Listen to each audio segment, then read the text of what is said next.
All right, we're going to talk about some more specifics of like brake lights, side marker lights, reverse lights, and headlights. Realize this stuff is all mandated by our government, even down to the specific color red that the brake lights are, and then how bright they are. They test them for how far you can see them away in fog. I mean, it's heavily mandated.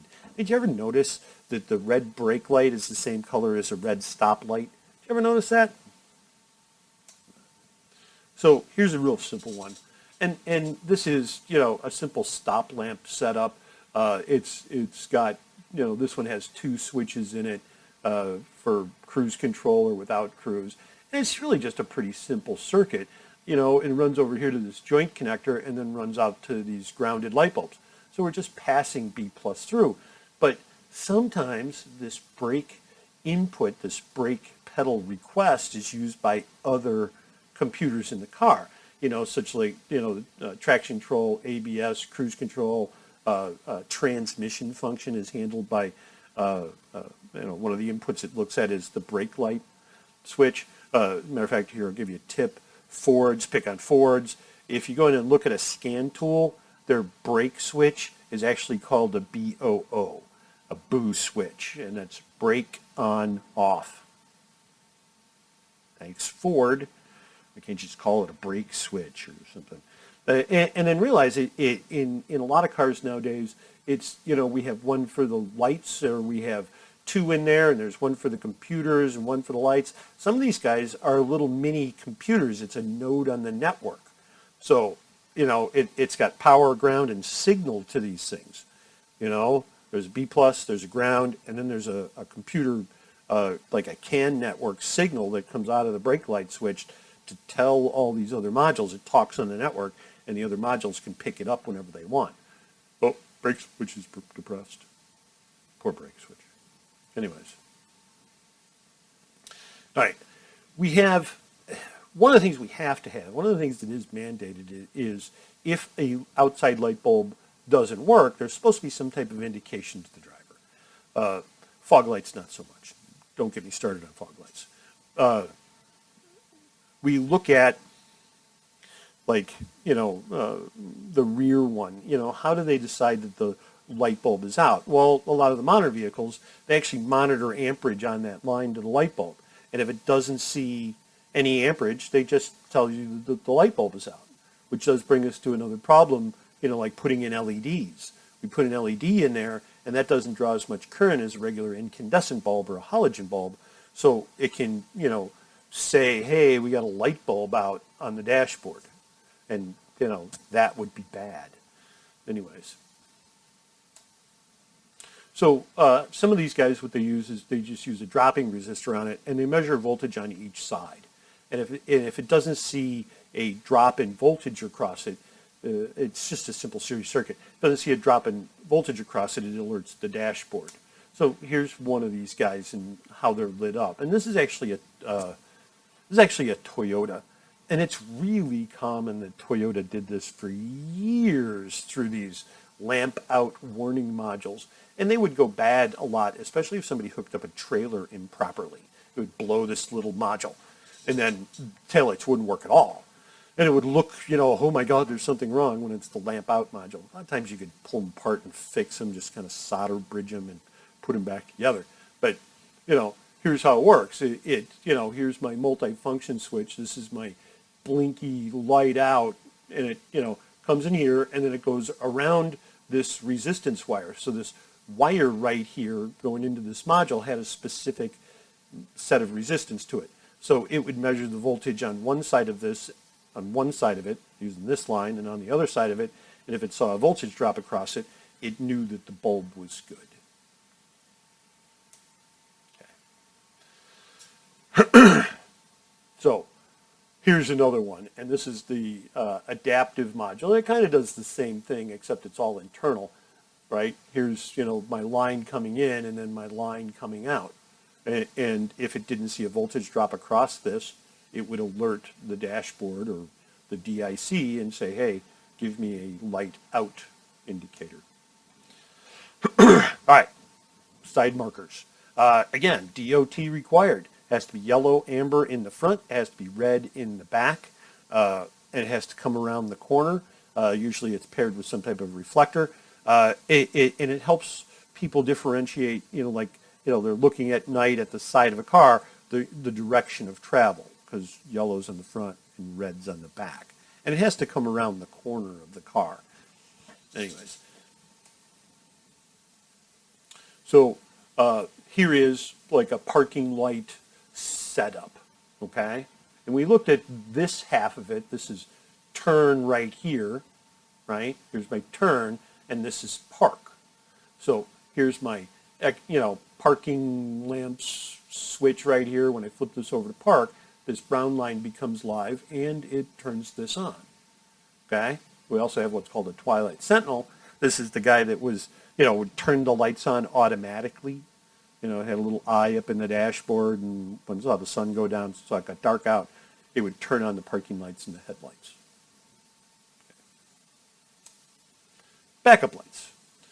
All cars have 2 backup lights. Well, not this guy. Early XBs only had 1, which did run them afoul of, I think it was Maryland. Maryland actually required they have 2 backup lights, and then, I guess Scion didn't realize that when they built the first gen, the XBs, they only came with 1. So that was a problem for them. But, car has to have at least 1 light bulb that lights up in reverse. They're always a clear color. And it's to help you back up so you don't run over small children or animals or something. All right. These guys generally run through the neutral safety switch on the side of the trans. Neutral safety switch, when you shift it into reverse, it would pass current out on this circuit through this backup light fuse, fuse 1, and then in reverse, it would pass current out to my left and right backup lights. So if neither one of them worked, probably going to check the fuse first, probably going to check the bulbs first, and then I'm going to start diving in deeper and, check and make sure I have B plus on this green-black output, check and make sure I have B plus anytime in hot or run on this yellow line in, just identify the wires going to it. By the way, there's a whole bunch of wires that come in and out of this thing. All right. DRLs. Ugh. You guys know what daytime running lights are. All cars have them? No. How about all new cars have them? No. Is it mandated? No. There was some discussion, I don't remember what year, that it was going to be mandated.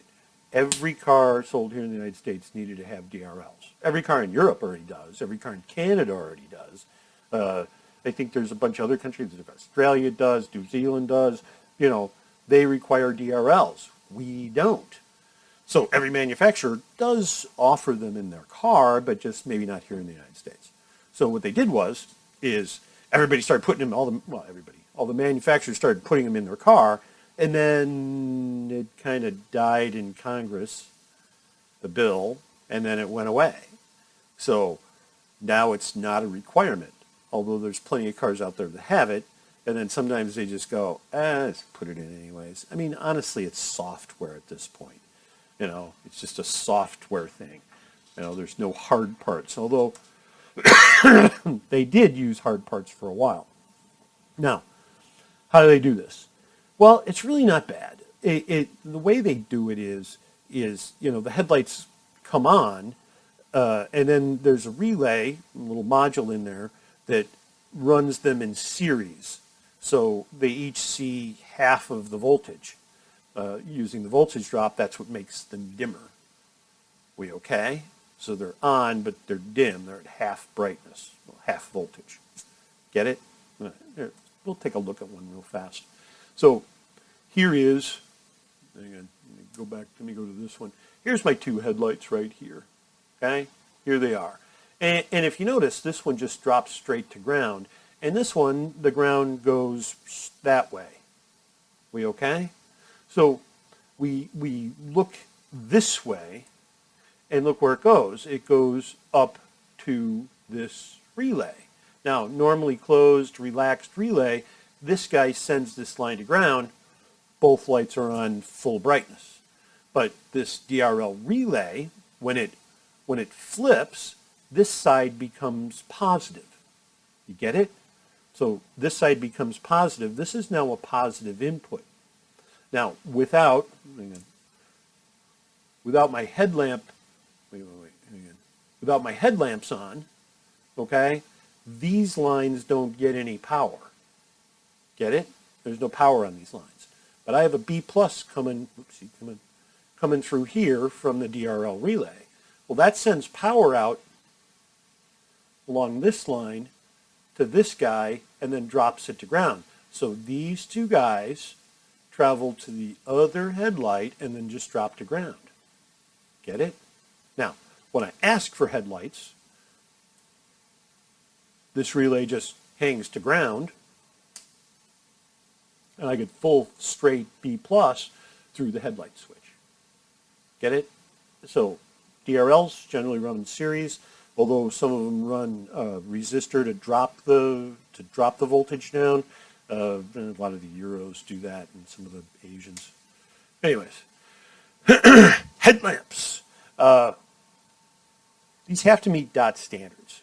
I see guys driving around all the time with like really uber bright headlights. That's technically illegal. We're limited to 55, 60 watts. 55 low beam, 60 watt high beams. Okay? But some of these guys are putting in like, big tall bulbs on them and they're really bright. And yeah, I hate you guys. Just stop doing it. It isn't cool. Older style sealed beams, you had to replace the whole light assembly in order to, if the light bulb went out, this was all sealed. Glad they don't do that anymore. Halogen bulbs, if you look at it, usually it'll tell you why it went bad. Gray in color usually means low voltage. White is an air leak into the air envelope. Broken filament is, usually getting smacked pretty hard. A lot of times after a, fairly decent minor fender bender, especially in the front, you'll blow a headlight very quickly. And then, if it gets oil or something on it, you shouldn't touch these, especially when they're hot, because they can be 300-400 degrees. You will sear your fingers, they can, and by the way, they get hot incredibly quickly. Headlamp problems that I see. Bad connections, you can just run a voltage drop across them. You should have full system voltage dropping across the bulb. If you're running light, you either got a problem on the ground side or the positive side. Can be burned contacts in the switch. 9 times out of 10, it's just a bad contact. It's like a bad ground contact underneath the hood. If the headlights burn out frequently, usually that's because the charging system is too high or looser corroded terminals causing them to blink on and off. And then, honestly, headlights flash randomly, especially when you're turning the high beams and you're driving a Ford. Biggest recall ever? Ford headlights. Well, actually, no, it's the Ford ignition switches, but the Ford headlight switches were a huge recall as well. All right, Xenon. This is the Xenon stuff, the high voltage stuff. You got to watch this stuff. Some of these ramp-up voltages can be 600 volts coming on these things. So you don't want to be poking around in there unless you know what you're doing. Headlamp switch is switched on. BCM, sends out power to the power ballast, which ramps the current way up, and it starts to charge up the lamp and starts to, turn it on. Once enough voltage is available to start, jumping the gap inside the arc discharge envelope, we get, let there be light. Oh, I probably shouldn't use Bible references. And then, this, I'm just going to leave this here. You can read this. Honestly, you shouldn't be in here unless you know specifically what you're doing. Here are the signs of HID bulb failures. Flickering lights, if they flicker, usually that's an early indication the bulb's about to go bad. The bulbs just go out all of a sudden. Usually that's indicates a ballast. And if they change color, that usually is the bulb starting to go bad. They start to go to a pink, Anyways, headlight aiming. And we are going to cover this in class. I'm going to make you do this, and I'm going to show you how to do this. Some of these guys are self-leveling nowadays, but we still have to level them manually. And a lot of times we're not in here, adjusting headlights unless you got the, the squirrel finder, it's pointing up in the tree or something. Usually that's the case of somebody, an accident or something's impact, or somebody has the bulb installed wrong, which is really common. Okay. And we're going to run through this, 25 feet away, you put it up, you should get a nice blob on the thing.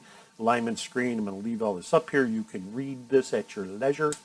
And then you adjust the headlamps. You usually have like a down and right and an up and left. It's not an up and down and a left and right. Usually you have to turn it and turn it. Anyways, you'll see.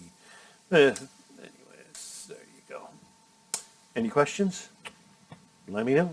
All right, thanks. Bye.